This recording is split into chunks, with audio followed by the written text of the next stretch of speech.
नमस्कार। भगवान धन्वंतरी के चरणों में नमन करके मैं आज का वीडियो बना रहा हूँ। मैं वैद्य प्रसाद फाटक केशव आयुर्वेदिक क्लिनिक पुणे से बात कर रहा हूँ। आपने मेरे बहुत सारे वीडियोस देखे हैं और उनको अच्छी तरह से लाइक भी किया है और मेरे को बहुत प्रतिसाद भी दिया है। मैं आपका बहुत बहुत आभारी हूँ। ये मेरा क्लिनिक भी आप अच्छी तरह से जानते हो, लेकिन आज मैं अपना चेहरा नहीं दिखाऊंगा क्योंकि मुझे आपको कुछ केसेस दिखाने हैं।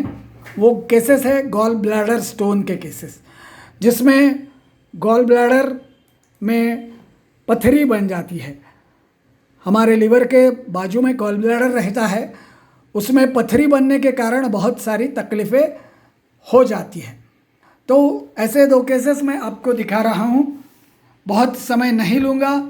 यह मिसेस डी की केस है, जिनकी केस में आप देख सकते हो कि 2019 के अंत में वो मेरे पास आई। उसके पहले उनको सीवियर पेन के कारण एडमिट भी करना पड़ा था। उसके बाद थोड़े दिन उनकी तकलीफ फिर शुरू हो गई और पेन इन एब्डोमेन, एसिडिटी आदि लक्षण उनको थे। तो उनका सोनोग्राफी का रिपोर्ट देखकर आपको पता चलेगा कि multiple gall bladder calculi 6 to 7 means in number 6 से 7 पथरियाँ हैं और उनमें से 4.5 mm की सबसे बड़ी पथरी उनकी थी।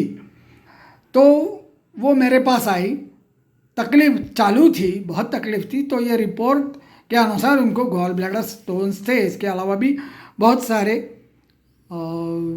फाइंडिंग्स वहाँ पर आपको लिखे हुए मिलेंगे। तो मेरी दवा पूर्ण रीत्या आयुर्वेदिक निदान और चिकित्सा के साथ मैंने उनको दी। तो उनको थोड़ा उपशम आया, मतलब थोड़ा ठीक लगने लगा। फिर पेन के रिलीफ में बहुत ज़्यादा अंतर आया, बहुत अच्छा हो गया। तो उसके बाद थोड़ा एंटासिड वगैरह लिया था एक दिन, लेकिन बहुत ज़्यादा नहीं लिया था। और फिर उनका तकलीफ़ पूर्ण रूप से दूर हो गया। तो उसके बाद मैंने उनको जो है तकलीफ पूर्ण रूप से ठीक होने के बाद उनको और एक सोनोग्राफी करने को बोला। तो 7 जनवरी 20 की उनकी और एक सोनोग्राफी हो गई। उसमें वो ऑप्टिमली डिस्टेंडेड, मतलब जितना होना चाहिए उतना था, लेकिन नो ऑब्वियस कैलकुलस, मतलब वहाँ पर पथरी नहीं है, ये पक्का उन्होंने बोल दिया। तो उनका सीबीडी नॉर्मल है, कैलकुलस बिल्कुल नहीं है। ये आया उनका रिपोर्ट कि जिसमें कोई किसी प्रकार की sonography abdomen and pelvis reveals no abnormality, ये हो गया उनका इम्प्रेशन। तो ये इस प्रकार से उनको फ़ायदा हो गया। तो फिर इस साल में 29/5/20 को जिनकी सोनोग्राफी हुई थी वो मिस्टर के थे। तो मिस्टर के का गॉल ब्लैडर को देखिए, वेल डिस्टेंडेड तो है, लेकिन नॉर्मल वॉल एक्वस भी है, लेकिन multiple gallstones seen and largest measures 8.9 mm। तो उनकी जो पथरी है, गॉल ब्लैडर की स्टोन है, वो सबसे जो बड़ा है उसका आंकड़ा था 8.9 और वो बहुत सारी पथरियाँ थी। तो वहाँ पर लिखते हैं कोलेलिथियासिस। तो उनको कोलेलिथियासिस था, मतलब गॉल ब्लैडर में इन्फेक्शन था। इसके कारण उनको बहुत पेन्स हुआ करते थे। मेरे पास आए तो 6 से 7 दिन बहुत तकलीफ़ थी।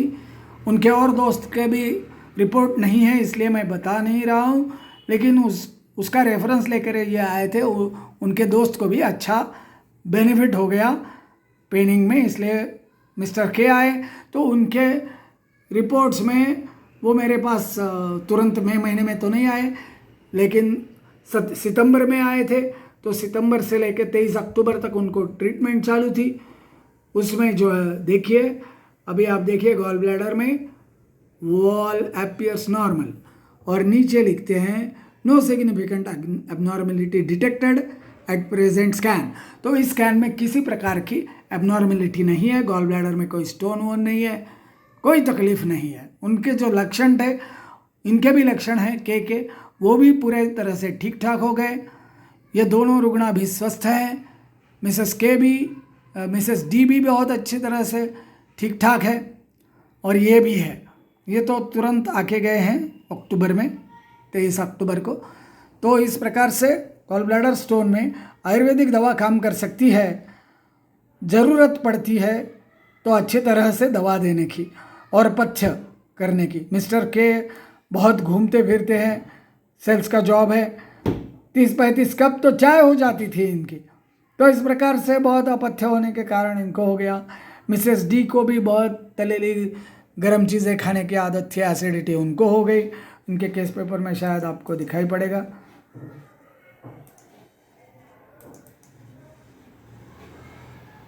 हेतु में या कुछ खाने पीने की जो आदतें हैं वो अलग जगह लिखी हैं।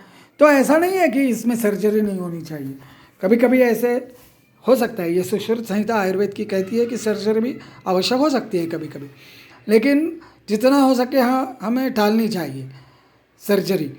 इसलिए हम काम करते हैं। सुश्रुत में भी पहले अध्याय में, अध्याय के शुरू में वो लिखते हैं कि भाई जितना हो सके ये जो लक्षण है, तो इसमें औषधि भी लिखी है, यहाँ शस्त्रकर्म भी है और यहाँ औषधि भी है। तो औषधि दे के अच्छा करने की कोशिश करें। कभी कभी एक आध बार एक्यूट केस में ऑपरेशन भी करना पड़े तो उसमें लज्जा नहीं है, लेकिन बहुत सारे टल सकते हैं, बहुत सारी तकलीफ और खर्चा कम हो सकता है। इसलिए आप ज़रूर आयुर्वेद का इस्तेमाल कीजिए। धन्यवाद।